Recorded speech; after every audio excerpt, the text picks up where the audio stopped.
Where did my paycheck go? The typical scenario is that you get your paycheck. After you recover from the shock at how little is left after taxes, you proceed to divvy it up among all your outstanding bills, intending to put whatever is left over into your savings. But there never seems to be anything left over and your savings don't grow. A better plan would be to pay yourself first. Don't let the money get into your hands. You might find that you actually begin to grow your savings much quicker this way. If you work for an employer with a 401k plan, the first thing you should do is to fund it to the max.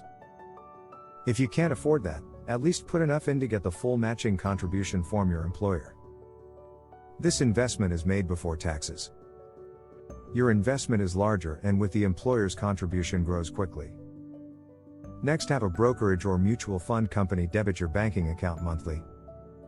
This money should first go into an IRA if you have 5 years or more to go to retirement. Make it a Roth IRA.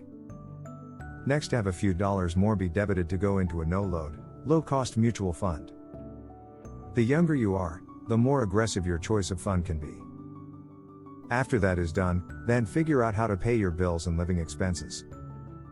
If money is tight, cut back on your living expenses and use the extra money to pay down your debt. Start with the lowest balance first. Once that debt is paid, take the amount of money you were paying on that debt and add it to the payment on the next lowest balance debt. Continue doing this and you can be totally debt-free within 5 to 7 years. Another version of this method is paying the highest interest rate debt first.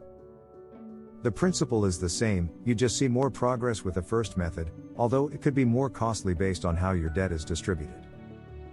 If you don't believe me, get the premier version of Microsoft Money or Quicken and use the debt reduction module.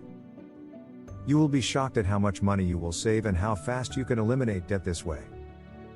The idea is to scrimp at the expense of your current lifestyle, while leaving your savings to grow and your debt to shrink.